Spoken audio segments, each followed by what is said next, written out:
Igreja, pensa comigo. O que levaria alguém que praticamente tem tudo. Tem o cuidado, o amor, o carinho, o conforto, a atenção, a provisão, a fartura, entre outras coisas que são relativamente boas. E aí um dia, esse alguém, tomado por um tipo de sentimento, nós não sabemos qual, mas algo aconteceu no coração dessa pessoa, e aí, um dia ele acorda e fala assim, para o pai, pai, eu agradeço por todo o amor, por todo o cuidado, todo o zelo, toda a preocupação que o Senhor teve comigo todo esse tempo, mas eu acho que chegou a hora de eu, sei lá, viver a minha própria vida, viver as minhas próprias experiências, então eu quero a parte da minha herança. Quem conhece esse texto aqui? Como ele é conhecido? A parábola do filho pródigo.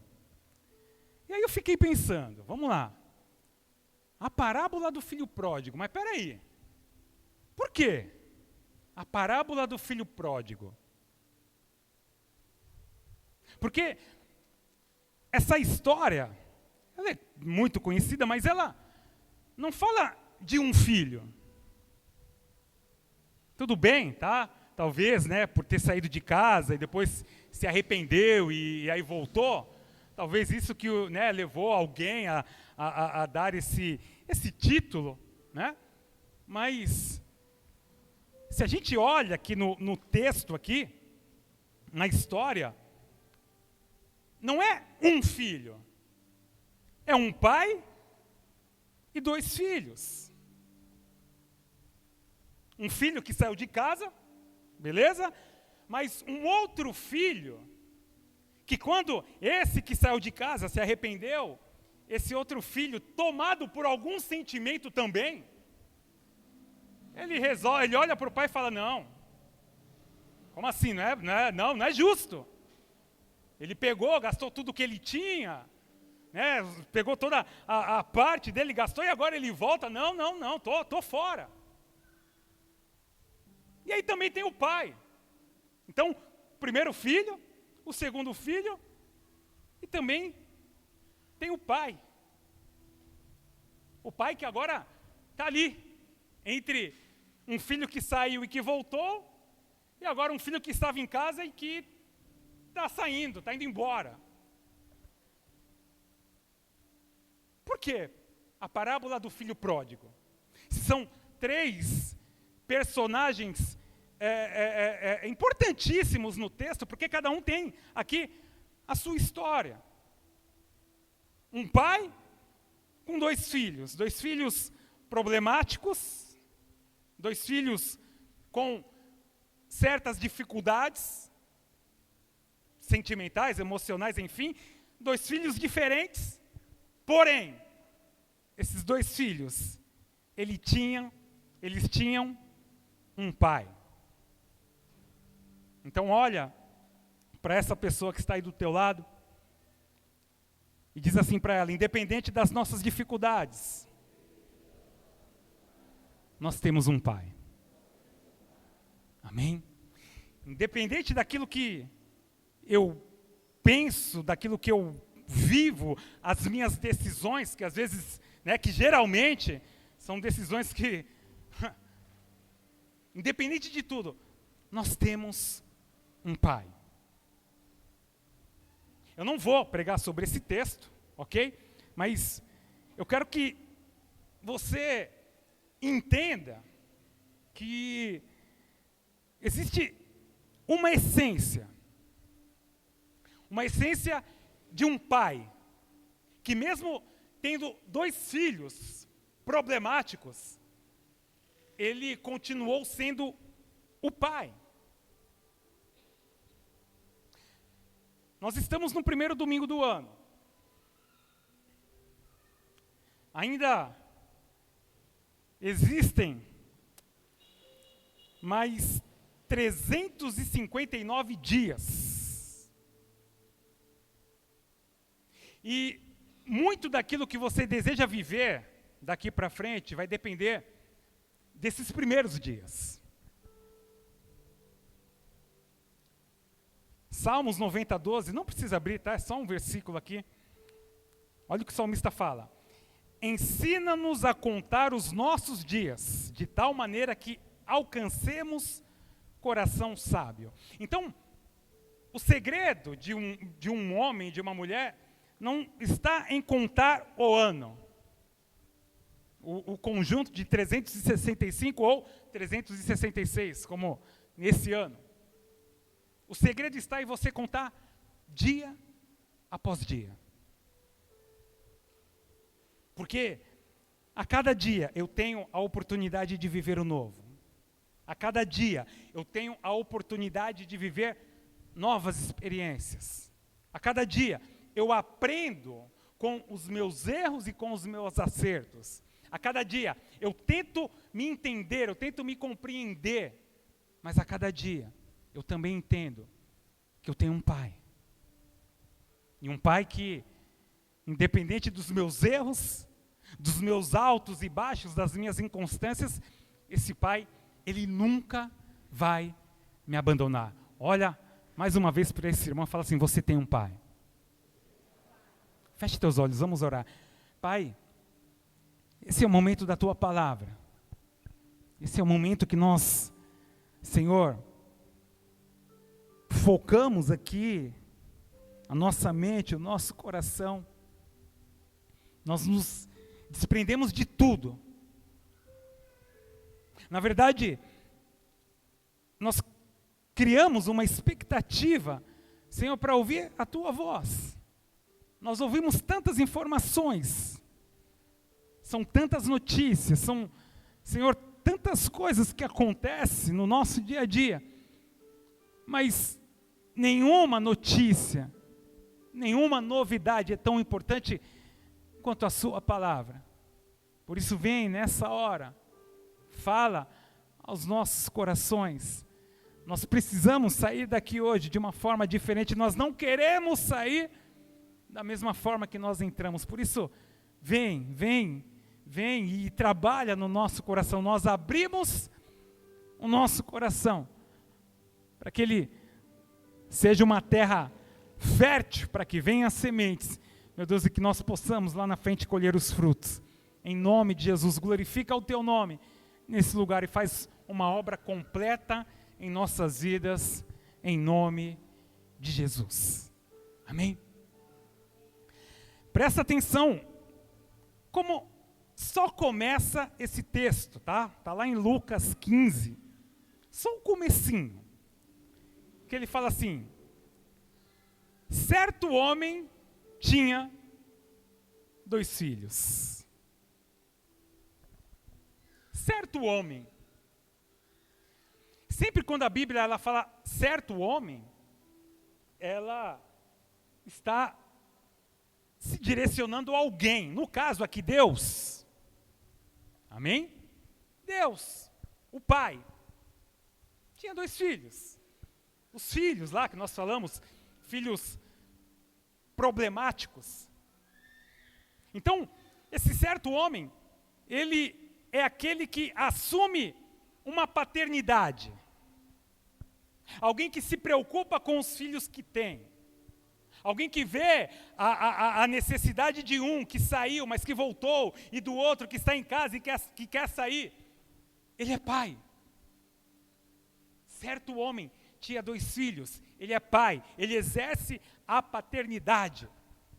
Então você precisa sair hoje daqui convicto que existe uma essência de paternidade sobre a tua vida. Como também você tem uma essência, a essência de filho. Eu estava lendo um livro, né? Um livro que falou muito comigo. E aí, sempre que você lê, depois você vai na Bíblia, e aí você vai buscar ali algumas informações daquilo que você leu. E aí eu entendi uma coisa. Quando a gente está lá, sei lá, vendo, lendo, se aprofundando em algo que parece que é você ali, o personagem da história. Então, vamos lá, eu estava fazendo ali o meu devocional, eu estava lendo sobre Pedro. E é muito fácil, quando a gente começa a entender a história de Pedro, a ler a história de Pedro, é muito fácil a gente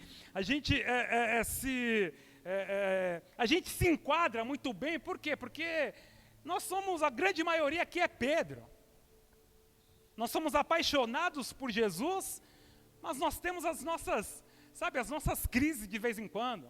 A gente às vezes é inconstante, às vezes a gente fala o que não quer, a gente é explosivo. A gente ama Jesus, a gente faz bem estar do lado de Jesus, mas a gente quer resolver as coisas do nosso jeito. A gente quer tirar a espada, quer arrancar a orelha de qualquer um que aparecer pela frente. Então, a gente é Pedro. Então, a gente se identifica, com uma história assim. Agora, e quando você, você vai fazer ali o teu devocional, e aí você está lendo sobre a vida de Jó, por exemplo. As perdas que Jó teve. É difícil, a gente tentar fazer uma comparação. Então, se eu me comparo com Pedro, poxa, legal, eu sou Pedro. Sou esse aí mesmo. Agora, e quando tem que se comparar com Jó? E quando tem que se comparar com Paulo? As perseguições, as prisões, os açoites. E quando tem que se comparar com João Batista, pastora, que teve a cabeça cortada, foi entregue numa bandeja no meio de todos, numa festa. Olha aqui, pega a cabeça desse aqui. É fácil a gente olhar para esses personagens aqui eu não sei você, tá? Mas às vezes eu fico constrangido, cara. Me sinto até meio que envergonhado, por ver aqueles que lá atrás fizeram tanto, com tanta seriedade, com tanta responsabilidade, e às vezes a gente olha para nós, que é só alguém bater o pé que a gente sai correndo. É só ter uma vontadezinha de fazer alguma coisa que a gente faz. É só alguém ameaçar que a gente sai correndo. Só que isso não pode ditar o nosso ritmo espiritual. Olha o que Jesus vai dizer. Mateus 11:11. Em verdade vos digo que, entre os que de mulher têm nascido, não apareceu alguém maior do que João Batista. Mas aquele que é o menor no reino dos céus é maior do que ele. O que isso significa? Que não é por aquilo que fazemos, e sim por aquilo que somos. Diga mais uma vez, eu sou filho. Mais forte, eu sou filho. Eu vou ler mais aqui alguns versículos desse texto, só para a gente poder entender melhor. Lucas 15:17, se puder colocar esse aí, para a gente... Consegue colocar? Isso. Lucas. Isso. Vamos lá, acompanhe aí comigo. E caindo em si disse, isso, tá? Vou voltar aqui para quem não conhece a história. É o filho que saiu de casa, ok? Agora ele cai em si, e caindo em si disse, quantos trabalhadores de meu pai? Ele tem um pai, ele é filho. Quantos trabalhadores do meu pai têm abundância ou fartura de pão? E eu aqui pereço de fome. Levantar-me-ei, irei ter com o meu pai e dir-lhe-ei: Pai, pequei contra o céu e perante ti, já não sou digno. Isso, o filho que vai conversar com o pai: já não sou digno de ser chamado teu filho. Faze-me como um dos teus trabalhadores. E levantando-se foi para o seu pai. Quando ainda estava longe, viu o seu pai e se moveu de íntima compaixão, e correndo, lançou-se-lhe ao pescoço e o beijou. E o filho lhe disse: Pai, pequei contra o céu e perante ti, e já não sou digno de ser chamado teu filho.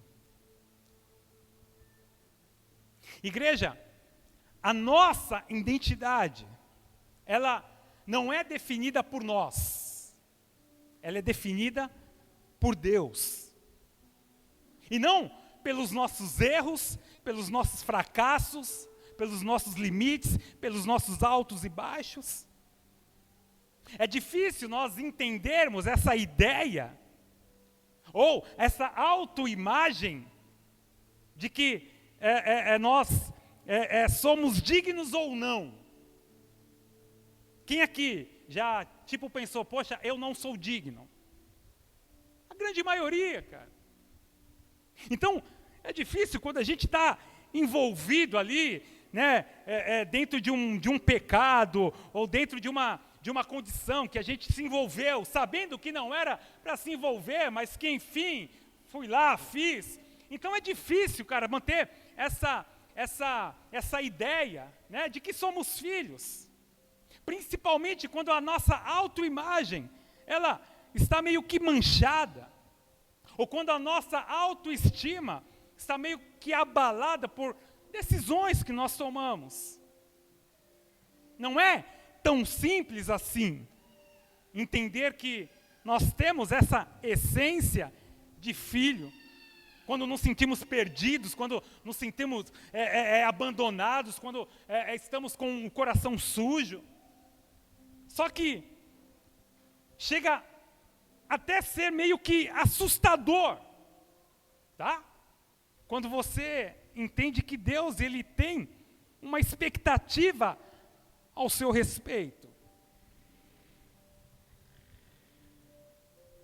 É difícil, igreja. Como assim? Deus olha para mim, para alguém que às vezes tem um coração, né, meio que voltado para as coisas erradas.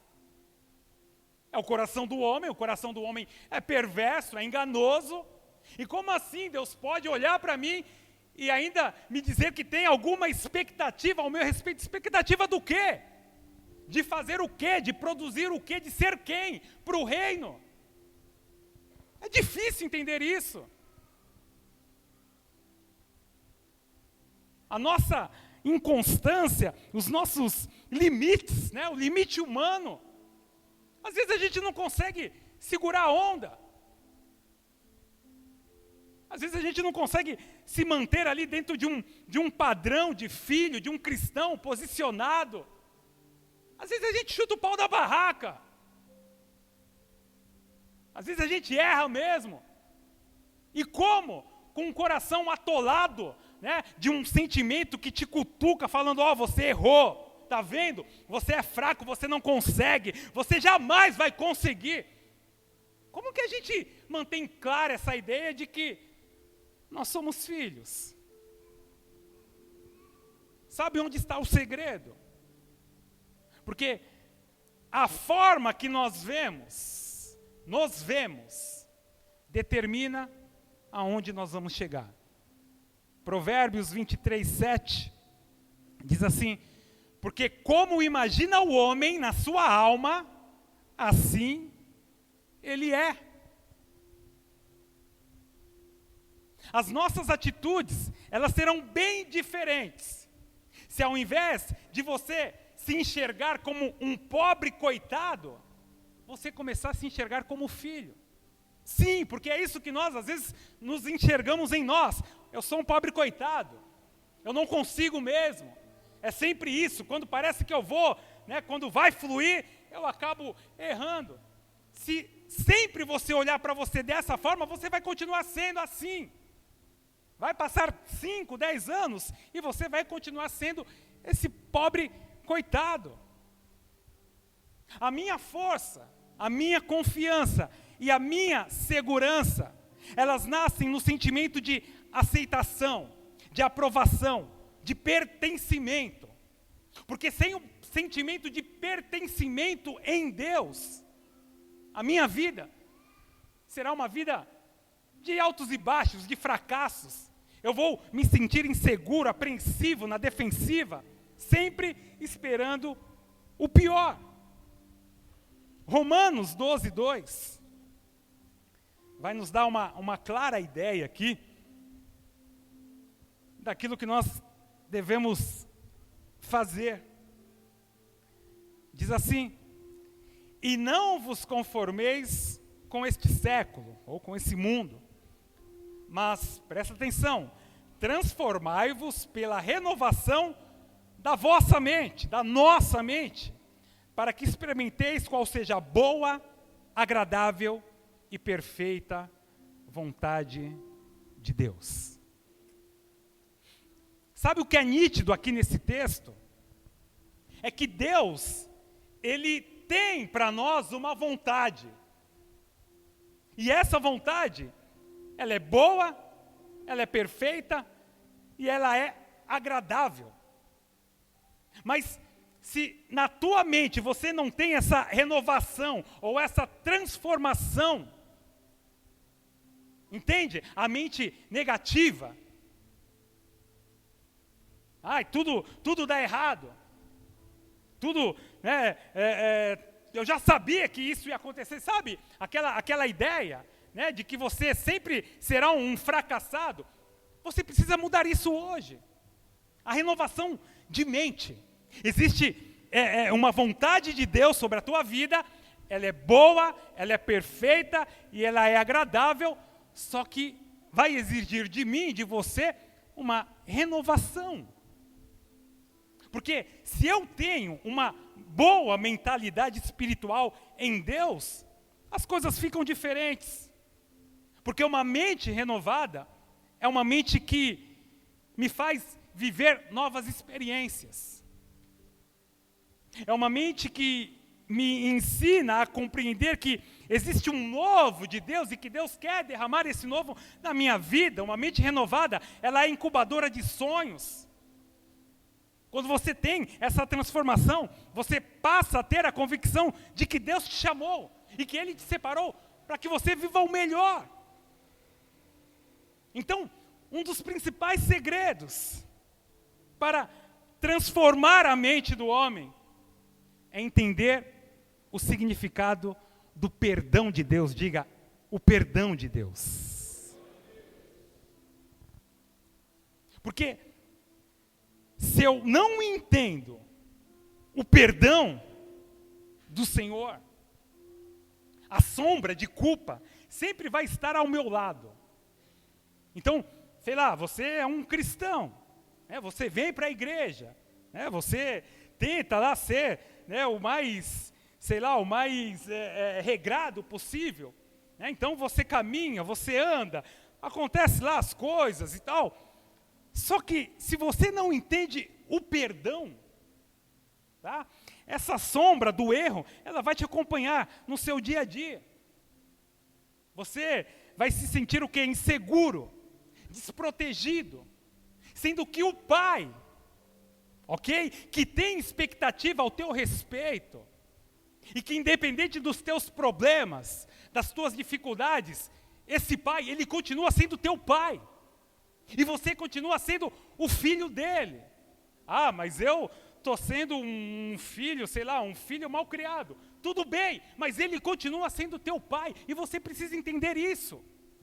Porque senão você sempre vai ser um filho mal criado. Você sempre vai escolher as piores decisões. Você sempre vai escolher os piores caminhos.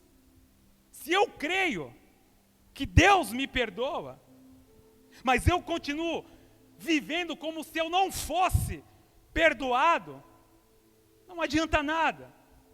Porque esse perdão, esse auto-perdão, ele não vai fazer diferença alguma na minha vida. E aí você vai falar, mas eu não me sinto digno. Tá bom. E quem é digno? Quem é digno? Quem daqui de nós somos dignos? Nenhum de nós. Mas não se trata de nós, se trata do Pai. Não é o quanto eu preciso fazer para ser perdoado, ou não fazer para Ele me amar. Não, esquece isso. Ele nos perdoa e Ele nos ama. Independente de como você está hoje. Talvez você chegou aqui com o coração totalmente cheio, sabe, de entulho, de tranqueira que te incomoda. E aí vem esse pensamento, poxa, eu não sou filho. Você é filho. Você tem a essência do filho, da mesma forma que ele tem a essência do pai, que nos ama, que nos perdoa, que vai sempre querer o seu melhor. Você também tem essa essência de filho. Nós não somos dignos, mas Jesus, Ele é. E Ele é o nosso advogado. Tem algum advogado aqui? Tem algum advogado? Tem um ali, ó. Eu sou meio leigo, tá? Nessa questão aí. Mas o que a gente assiste nos filmes, tá? Se eu tiver errado, advogado, você me corrige aí, tá? O que a gente assiste lá nos filmes ali, tá? Como que funciona uma audiência? Ok? Então tem lá, tem o juiz, ok? E aí tem o advogado, que é o advogado de defesa. Tem aquele advogado que é o advogado que vai, né? Que vai querer ali justificar o erro. Tem ali o réu. E tem os, como que é o nome? O júri, isso. Aí pensa aqui agora, tá? Pensa numa audiência espiritual, ok? É uma audiência espiritual, não uma carnal, tá? Tem o juiz, Deus. Tem o advogado de defesa, Jesus. Tem aquele advogado que vai, né, que quer culpar o diabo. O réu, eu, você. E o júri, né, as testemunhas, quem são? Os anjos. Aí, imagina Deus chegando para o diabo, tá? Vai pensando aí, tá? E aí ele fala assim para o diabo, e aí?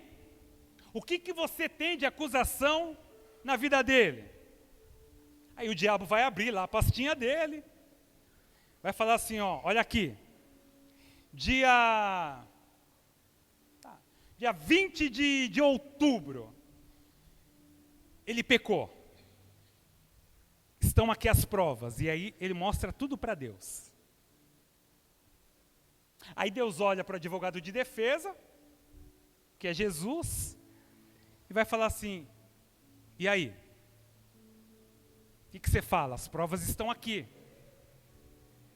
Aí Jesus vai vir com a pastinha dele, vai falar assim, juiz, olha aqui, ó, eu também tenho provas, né, de que depois desse dia que ele pecou, ele entrou no quarto dele, ele chorou como um desesperado, e ele se arrependeu.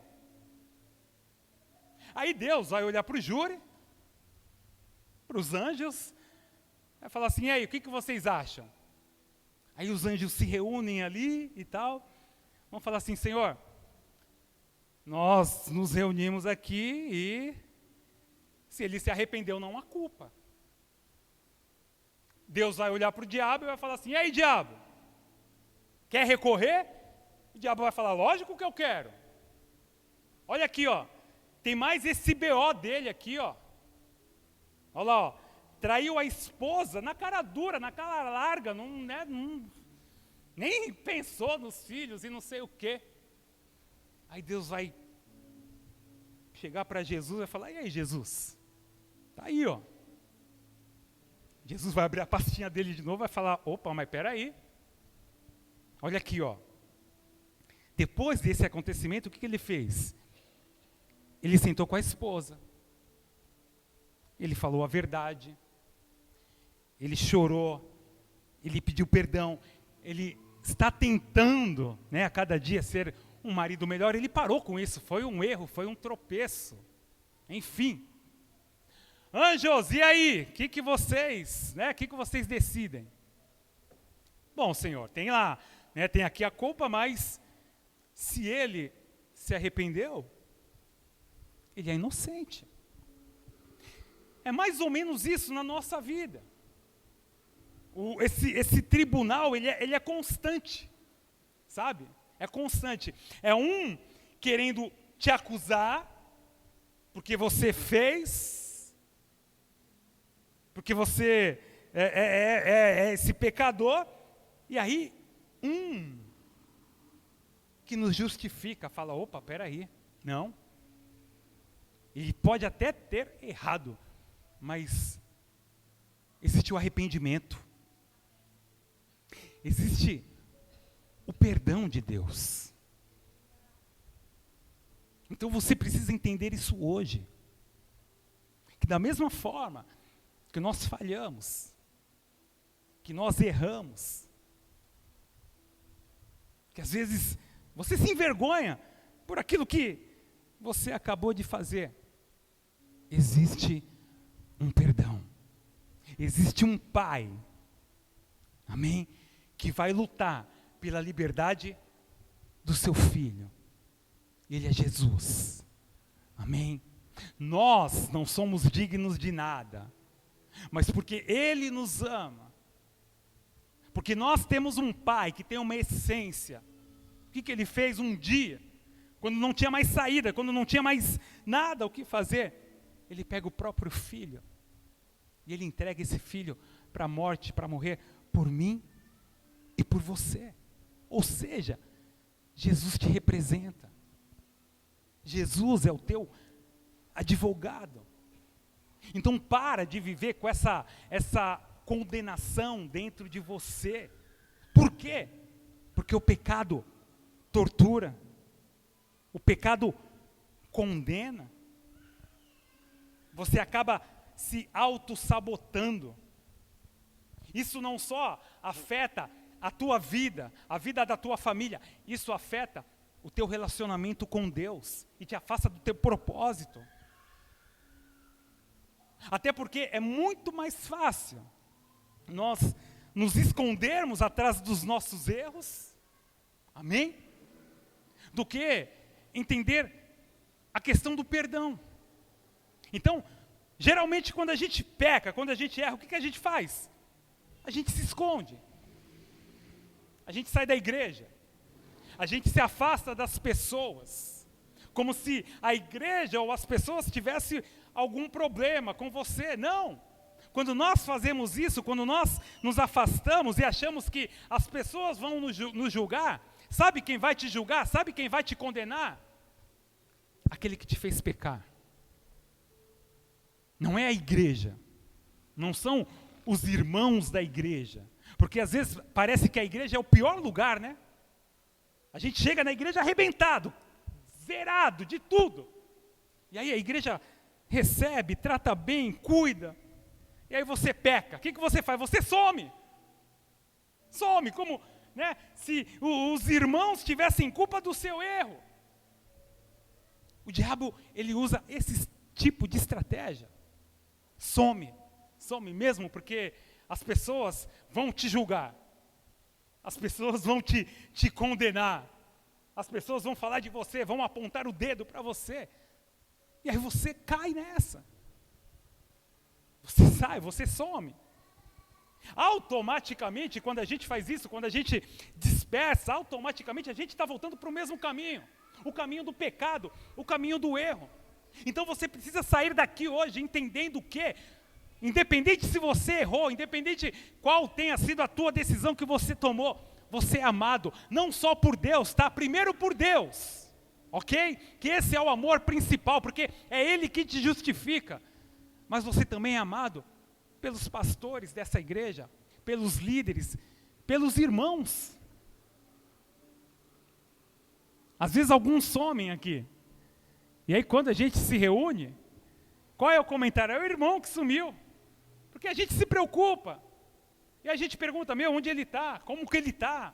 Está fazendo o quê? Vai lá, liga para ele, faz uma visita. Né? Chama ele para vir para conversar comigo. Não deixa ele se perder, não. Essa é a nossa essência. Essa é a essência da igreja. A primeira tentação na Bíblia, ela não foi comer do fruto proibido. Foi questionar aquilo que Deus havia falado. A serpente, ela se aproxima de Eva e diz assim: é assim que Deus disse, não comereis de toda a árvore do jardim. Vocês lembram disso? Gênesis 3:1. Então, olha o argumento, tá?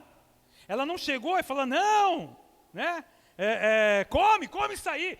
É sorrateiro, né? As estratégias malignas, tipo, começa com o quê? Com uma conversa, quer chamar a tua atenção.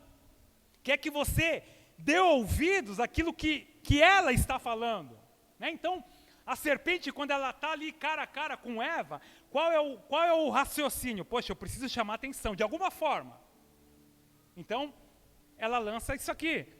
É assim que Deus disse, não comereis de toda a árvore do jardim. Só que não foi isso que Deus disse. O que Deus disse? Pode comer todas, menos a do fruto proibido. E quando nós caímos nessa armadilha do inimigo, a gente começa a questionar a identidade de Deus. Um outro exemplo aqui. Olha o que o diabo diz a Jesus. Se és o Filho de Deus, pule desse precipício. Se és o Filho de Deus, transforme essas pedras em pães. Perceberam aqui o argumento, a ideia? Se és o Filho de Deus, cara, ele é o Filho de Deus.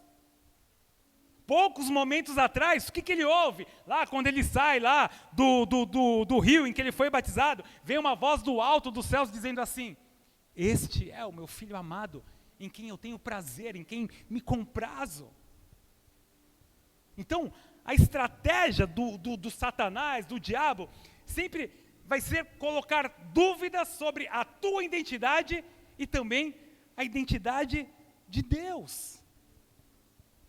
E se você não entende isso, igreja, e você precisa sair hoje cravado com essa ideia no teu coração, tá? Do perdão de Deus, do amor que Deus tem por você, porque senão você sempre será um crente que anda ali pelos escuros da vida, não sabendo do teu valor, não sabendo da tua essência, como se você fosse um filho, mas, sabe, um filho abandonado, um filho que o pai não está nem aí, que tipo, se vira, você tomou a tua decisão, então agora se vira aí com os teus problemas. Deus não é assim. Ele se preocupa. Ah, pastor, mas por que ele deixou, então, o filho sair de casa? Porque o filho precisava valorizar algumas coisas. Muitas vezes, Deus, Ele permite. Mas Ele permite segundo as nossas decisões. Deus, Ele nunca vai tomar uma decisão por mim ou por você. As decisões quem toma somos nós. E aí depois, a gente vai ter que saber lidar com aquilo que será plantado, né? Aquilo que será colhido através da semente que nós plantamos. Olha esse texto aqui que interessante, Êxodo 3, versículo 10, vai dizer assim, coloca aí para mim, Êxodo 3:10. Vem agora, pois eu te enviarei a Faraó, aqui é outro texto, tá? Tem nada a ver com aquilo que a gente está falando, para que tires o meu povo, os filhos de Israel do Egito. Então Moisés disse a Deus, quem sou eu? Olha a pergunta, cara. Deus fala, vai lá, eu estou te dando autoridade, eu estou te dando hoje uma responsabilidade, vai lá, liberta o povo. Aí Moisés vai dizer, quem sou eu que vá a Faraó e tire do Egito os filhos de Israel? Em outras palavras, tudo bem, eu vou, mas como? Com que autoridade? Tem algum crachá aí? Tem, manda uma carta para ele, então, mais ou menos isso. Quem sou eu? Versículo 13 vai dizer assim: então disse Moisés a Deus: eis que quando vier os filhos de Israel e lhes disser, o Deus de vossos pais me enviou a vós, e eles me disserem, qual é o teu nome? Que lhes direi? E disse Deus a Moisés, eu sou o que sou. Disse mais, assim dirás aos filhos de Israel, eu sou, me enviou a vós. Qual é o detalhe aqui? Deus, ele ignora a pergunta de Moisés. Porque Moisés fala, e aí, quem sou eu? Deus responde, não é você, cara. Sou eu. Não é pela tua força, ou pela tua sabedoria, ou por aquilo que você pode fazer por esse povo. Sou eu. Eu vou à tua frente, eu sou o teu escudo, eu que estou te mandando, eu já estou preparando todos os detalhes, as dificuldades que você passar, eu vou estar à frente, eu vou preparar o teu coração, quando você se sentir fraco, quando você estiver desanimado, sou eu, o eu sou está te enviando. Entende isso? Não é a tua força, não é aquilo que você pode fazer de melhor a Deus. Não! É o que Deus faz por você. É o que Deus move através do Espírito Santo sobre a tua vida.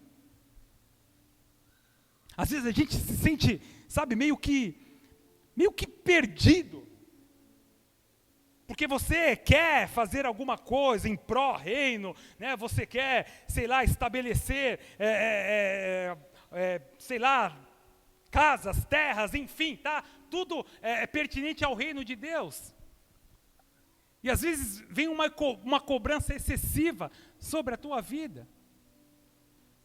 Eu não quero, tá, de forma alguma, falar aqui que você, não, vai, leva a vida do jeito que você quiser, né, faz da forma que você quiser, e Deus sempre vai te perdoar. Não é isso que eu quero que você entenda hoje, tá? Precisa sim haver posicionamento, precisa sim haver postura. Nós estamos falando de perdão, o perdão de Deus, mas também nós sabemos que o salário do pecado é a morte. Se você leva uma vida de pecado, não tem outra saída para você, é o inferno. Ok? Fique claro isso, tá?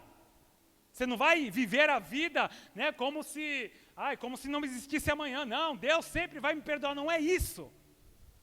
Você precisa ter responsabilidade. Você precisa ser alguém posicionado. Você precisa ser alguém que tenha uma boa postura. Você precisa ser alguém espiritual e não carnal. Mas muitas vezes, nós não temos, talvez, esse equilíbrio de nos manter. E aí, justamente aí, que entra esse perdão. Que você entende a tua essência de filho. Não, eu vacilei, eu errei, não era para ter feito, mas eu fiz. Só que eu tenho um pai. E esse pai, em todo tempo, em todo momento, ele sempre vai estar olhando para mim. Tipo, torcendo, sabe? Quando você, tipo o Júnior e a Shirley, quando leva o Gui lá pro futebol lá, né, e que vê lá o filho, vai filho, vai, chuta, tira, cabeceia, vai. E às vezes faz até um movimento, né, vai, cabeceia e tal, sabe? É a mesma coisa Deus, olhando para você e vendo que você tá indo para um lugar, Tipo, não vai de forma alguma. Tipo, querendo te puxar, sabe? Ou então quando você está indo bem, tipo, Deus vai mesmo, vai que eu estou com você, vai. É mais ou menos isso, cara.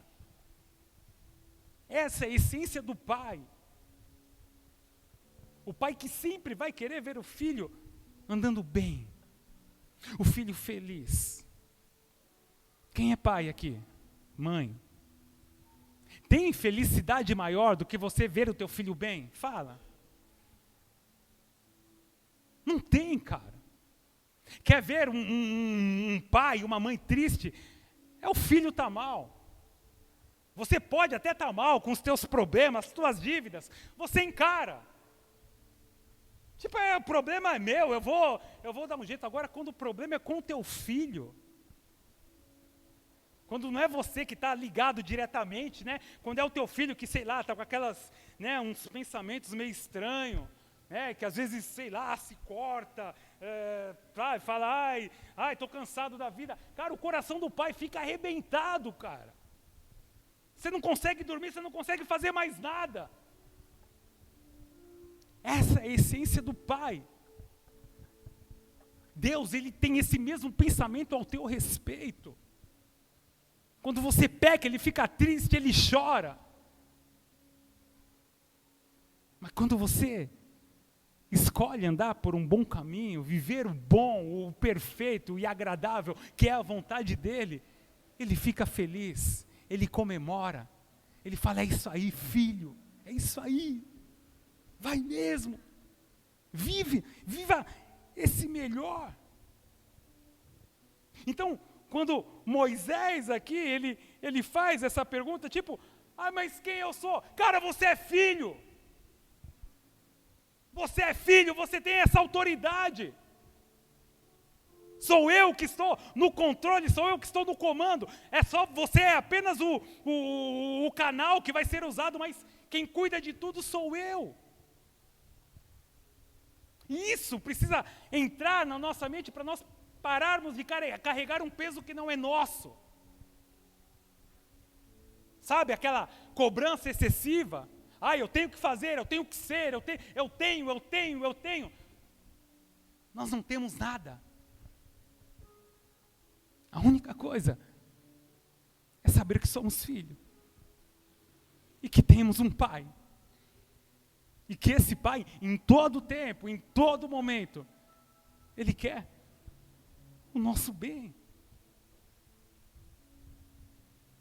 Então, quando nós entendemos que Jesus é o nosso advogado, e que Deus deu Ele, entregou para morrer por nós, pelos nossos erros, nós podemos afirmar que Jesus nos comprou.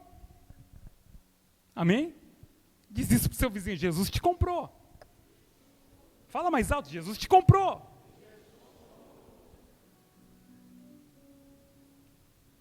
Não sei se foi um bom negócio, né? É? Parece que não, né? Mas foi. Ele não precisou de um vendedor. Sabe, quando você chega na loja, que aquele vendedor vem e, tipo, não, isso aqui é de primeira qualidade, olha isso aqui, olha esse, né, esse tecido, olha, sabe, que fica ali tentando, né, sei lá, não, isso aqui é o melhor, olha o preço. Cara, Jesus nos comprou, não teve vendedor, não teve alguém que apresentou, falou, não, compra mesmo, porque esse aí, ele sabia o que ele estava fazendo.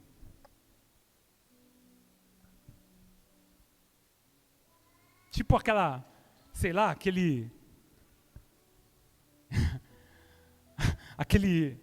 Peugeot 208 que você compra, que tem os vídeos lá, quando chega na mecânica, os mecânicos já começam a orar, tipo, Senhor, me ajuda e não sei o quê. Cara, nós somos esse Peugeot, que Deus ele nos comprou sabendo que a gente era um Peugeot. Ele sabia que a gente ia dar dor de cabeça, ele sabia que ele ia ter problema com a gente, mas mesmo assim, cara, mesmo sabendo de todos os nossos BOs, ele investiu em nós, ele continua acreditando em nós. Por quê? Porque nós somos filhos. Sabe aquele programa Lata Velha? Que pega o pior carro lá e entrega na mão dos caras e que daqui a pouco o carro vai estar lá zerado, bonitão, com tudo novo. Nós somos essa lata velha que Jesus, Ele está nos restaurando a cada dia. Para quê? Para viver o melhor, a boa, a agradável e a perfeita vontade de Deus. Amém? Presta atenção. Se nós não renovarmos a nossa mente, já estou terminando, é criado dentro de nós uma raiz de amargura. Amém? Uma mente aprisionada, ela se torna uma mente triste e amargurada. Raízes saudáveis, frutos saudáveis. Raízes contaminadas, frutos contaminados. A qualidade da raiz mostra a qualidade da árvore. Hebreus 12.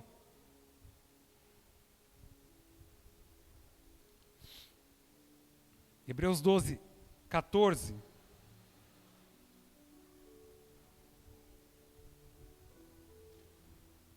É o último texto que a gente vai ler.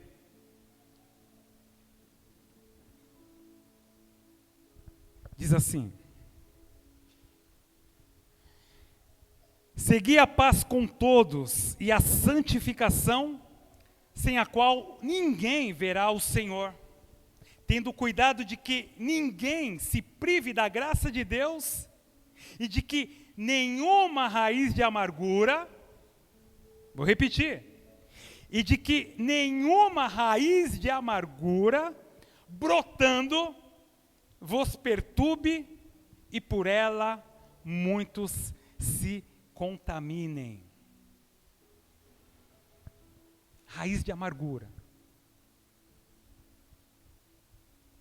Quando eu não entendo a minha essência de filho, eu me torno um filho amargo. Sou filho, mas sou amargo. Carrego dentro de mim algo que me contamina.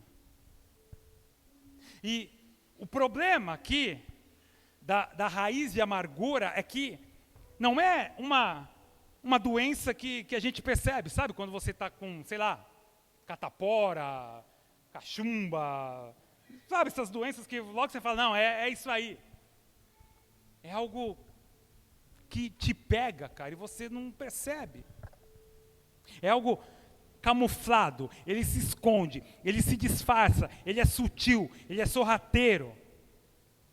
Ele primeiro amarga, para depois começar a destruir. E não para por aí, tá? Porque assim como nós lemos aqui, ele também é transmissível, para que outros não se contaminem. Ele é transmissível. É contagioso. Se você vive muito tempo com alguém que é amargurado, automaticamente você também vai se tornar alguém com esse mesmo sentimento, essa mesma doença. E como começa? Qual é o start para uma raiz de amargura em nós? Geralmente, através de um trauma, ou de uma decepção, ou de uma mágoa, ou seja, um fato que não foi resolvido. Pior, tá? Geralmente, isso acontece quando as decepções ou os traumas que nós temos são com pessoas que convivem conosco, pessoas que estão ao nosso lado. Exemplo, um marido, uma esposa que te deixou, que te abandonou, um namorado, sabe? Porque se é alguém de fora, beleza, né? Alguém que pisou na bola, tranquilo, pisou na bola, faz parte. Agora, quando alguém que você conviveu, que você acreditou, que você confiou, que você fez planos, que você abriu mão da tua vida para viver a vida dele, o propósito dele ou dela, cara, isso machuca demais.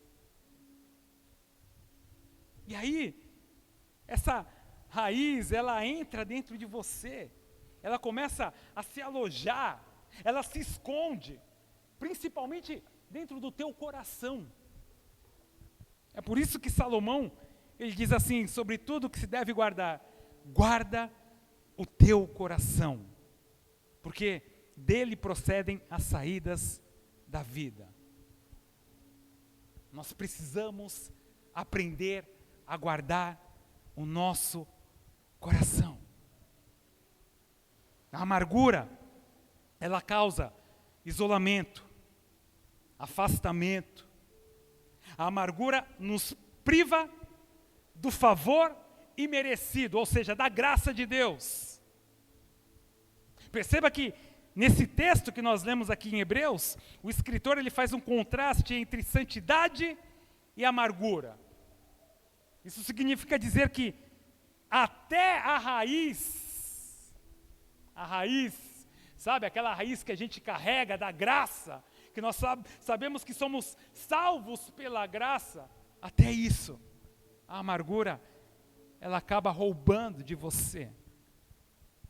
E aí talvez alguém vai dizer assim, pastor, mas eu fui injustiçado, me decepcionaram, eu fui, fui traído, fui traída, fui abandonado. Tudo bem, respeito, tá? Respeito a tua dor, respeito o teu sentimento, mas e aí, você vai ficar carregando isso com você? Vai viver com essa sombra do abandono, da rejeição, como se não existisse Deus. Ai, o meu marido me abandonou, tá bom, respeito, mas e Deus? E aquilo que Deus tem para você? Vai continuar vivendo com essa dor até quando? Se há uma alegria que vem do céu, se há esperança. Ah não, mas isso doeu demais, tudo bem, mas você vai morrer com isso dentro de você? Hoje, Deus ele quer te curar. Foi justamente por isso, exatamente por isso que no começo do culto eu falei, cara, para tudo. Para. Deixa o Espírito Santo trabalhar em você.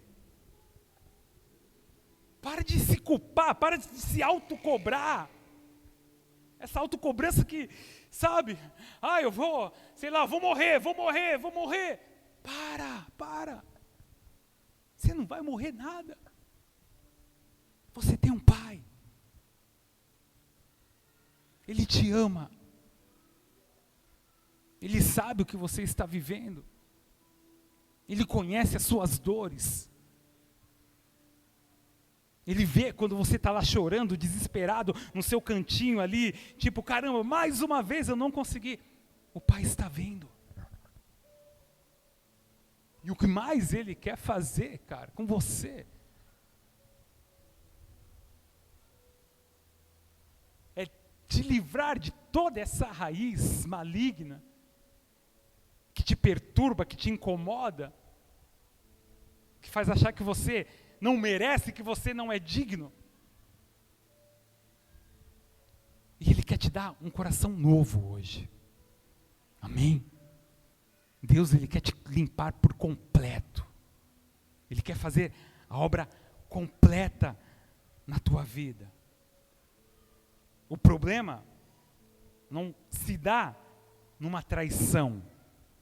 O problema se dá em alimentar essa traição. Não é a decepção que eu sofri, não, é quando eu alimento essa decepção. É quando eu alimento um abuso. Ai, mas eu fui abusado quando era pequeno. Poxa, que triste, cara. Mas não carrega mais isso com você. Não carrega esse peso. Isso vai te matar aos poucos, se já não está te matando. Deixa Deus arrancar isso hoje. Entrega para Ele. Sabe aquela, tem uma brincadeira, né, que você vai passando o negócio lá, e aí chega uma hora que explode. Sabe, que você passa rapidinho porque você não quer explodir, você não quer que exploda na sua mão. Esqueci o nome da brincadeira, passa balão, sei lá. Como? Isso, como? Quente. Batata quente, que você vai passando, né, porque se aquilo explodir na tua mão, cara, entrega essa batata quente para Deus. Ele sabe o que fazer. Ele sabe o que é melhor para você. O louvor pode subir?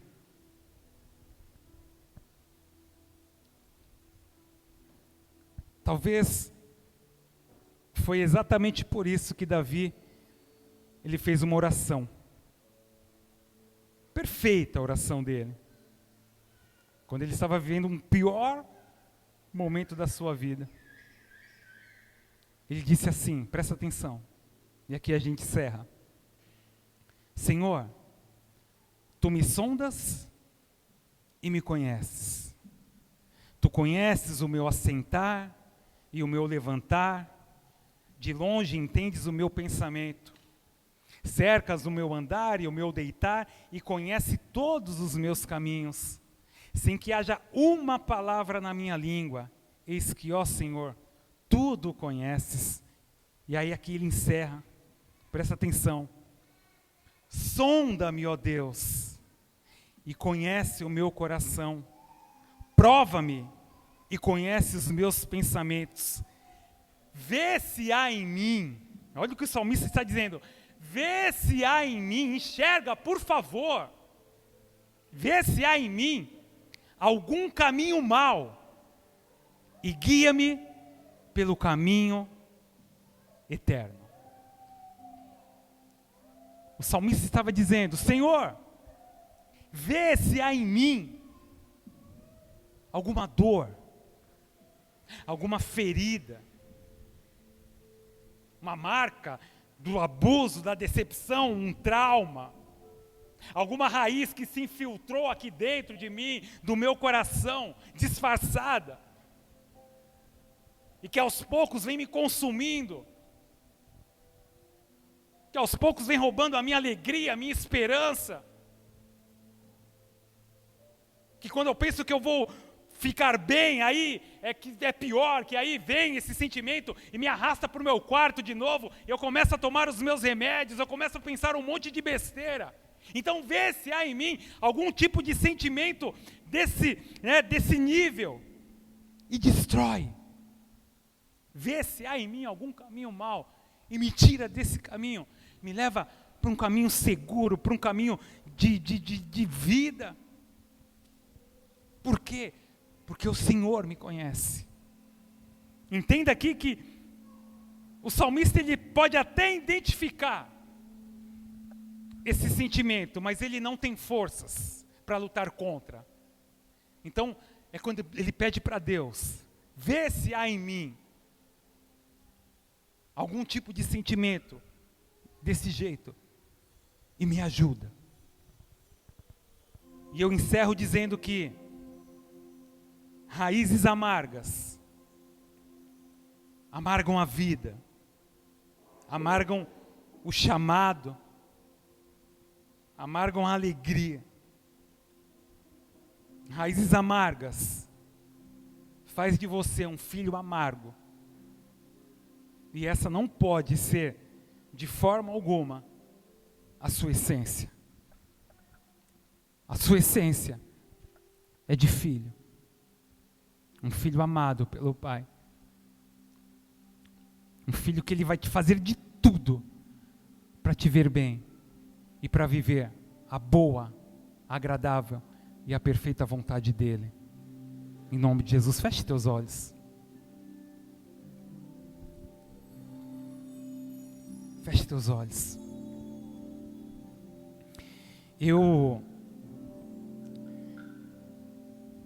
Quando eu comecei a escrever essa mensagem, essa mensagem aqui de hoje, ela era a segunda parte da mensagem que eu ia pregar. Ela seria uma segunda parte. E aí, o que eu senti, comigo, no meu coração, ali no meu devocional. Eu falei, não, Pai. Isso precisa ser entendido claramente. Porque se eu entendo isso, se eu entendo que eu sou filho, se eu entendo que eu sou perdoado, se eu entendo que eu tenho um pai que me justifica, um Senhor que acredita em mim, que tem expectativa ao meu respeito, mesmo eu carregando tanto peso em mim, se eu entendo isso, eu entendo que eu tenho um novo caminho a ser trilhado. Eu entendo que eu posso, independente das minhas dificuldades, eu posso, eu consigo, eu vou sair dessa, porque eu tenho um respaldo de alguém que olha para mim com um olhar diferente. Então, se nessa noite você entrou aqui com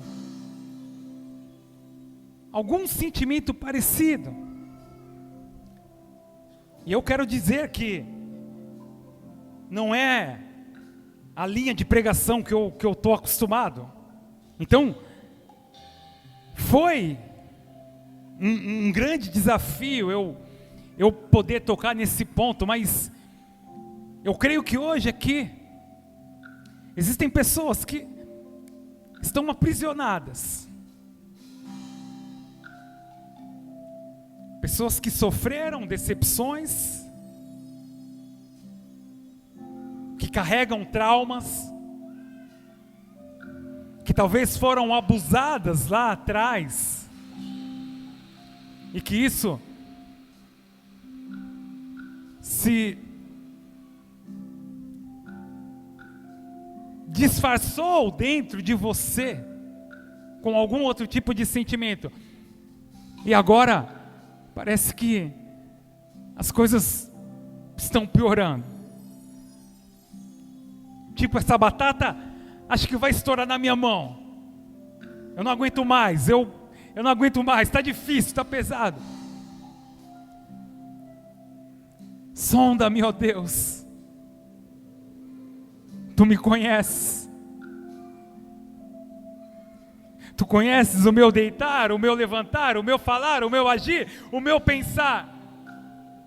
Então vê se há em mim, Senhor, algo que me machuca, que me põe para baixo, que me faz viver essa tristeza, essa amargura, e me ajuda, me livra disso, Pai. Eu não quero mais viver dessa forma, eu não quero mais carregar esse peso, esse sentimento, me livra disso, por favor.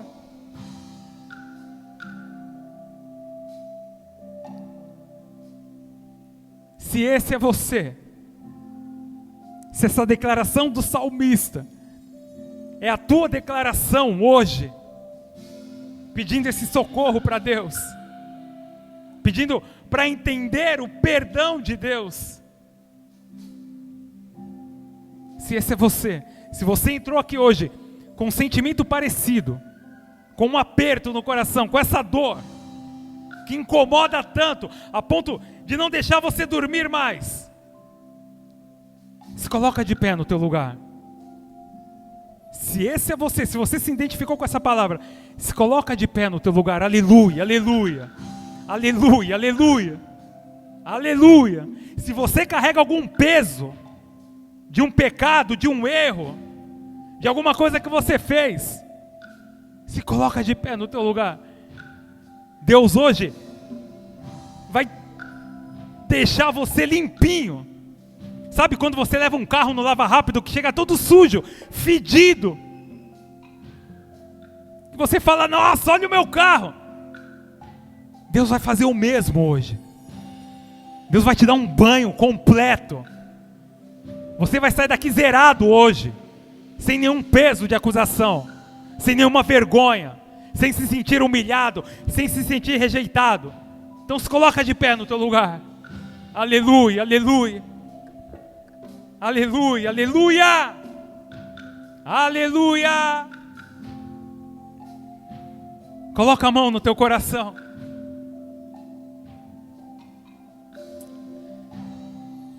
Pai, em nome de Jesus, Senhor, é pelo poder da Tua palavra, pelo poder do Teu sangue, o sangue que foi derramado na cruz do Calvário, é pelo Teu perdão, pelo Teu amor, pela paz que excede todo o entendimento, Pai, que nós, como igreja, como corpo, como família, nós nos unimos em oração com esses irmãos, Senhor, que estão de pé, Pai, porque só o Senhor sabe o que eles vivem, só o Senhor sabe as dificuldades que eles têm em poder reconstruir tudo aquilo que um dia, Senhor, foi destruído. Por isso nessa hora vem, toca cada um deles, Senhor, toca, Pai, começa a tocar, começa a trazer, Senhor, trazer a vida a tudo aquilo que morreu dentro deles, em nome de Jesus. Olha para as lágrimas que talvez algum deles estão derramando, olha, Senhor, para esse pedido de perdão que talvez alguns deles estão pedindo, agora estão clamando, ajuda. Olhar para mim, Senhor, e me ajudar a tirar tudo isso que me destrói dia a dia. Vem, Senhor, vem nessa hora, toca cada um dos seus filhos, Pai, que eles possam sair daqui hoje de uma forma totalmente diferente da forma que eles entraram, em nome de Jesus, e que eles vivam essa vontade que é boa, que é perfeita e que é agradável, em nome de Jesus. Coloca de pé no teu lugar toda a igreja, vamos adorar ao Senhor.